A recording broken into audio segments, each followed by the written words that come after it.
ka tirsan booliiska Soomaaliya gaar ahaan kuwa Haramcad oo dumar ah ayaa tababar 3 bilood wax ku qateen kulliyadda General Kahiye. Gabdhahan oo aqoon kala duwan iyo xirfad kala duwan lagu soo xulay ayaa maantay waxaa loo sugoontiyay dalka walaalahanahay ee Turkiga oo diyaarad qaas ah uga timid. Gabdhahan ayaa waxaa sugoontiyay taliyaha booliiska General Hajar.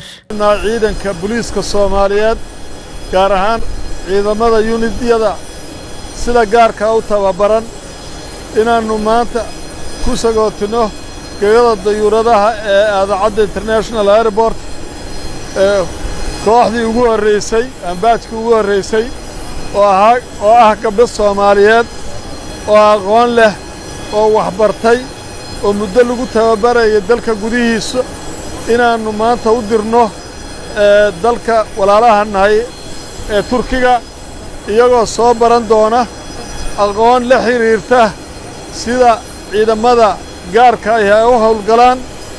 Gabdhahan waxaa lagu soo xulay aqoon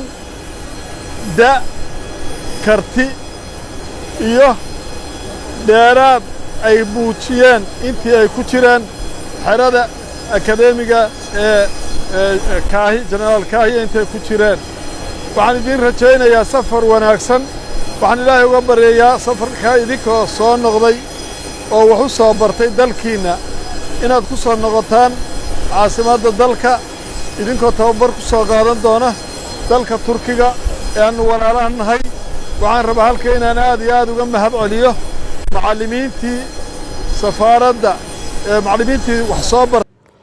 Hajar oo dardaaran gabdhaha la dardaarmay ayaa waxaa ku xigsaday General Sakiye ayaa dardaaran dheer iyaduna ku xijisay.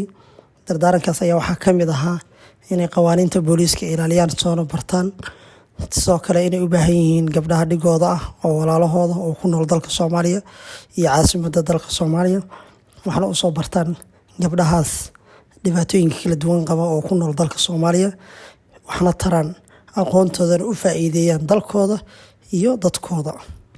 isku wada xirnaada hadda ka wada imaateen qabiilo kala duwan ama guriyo kala duwan maanta kulliina waxaa tihiin kooxda ka tirsan Haramcad.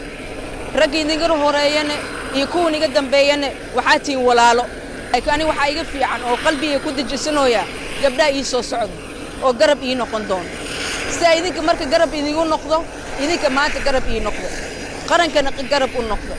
ogaada gabdhaha Soomaaliyeed dhibaatooyin badan ay la kulmaan ama kufsi ha noqoto dil ha noqoto afduub ha noqoto guur qasab ha noqoto wax badan ay la kulmaan.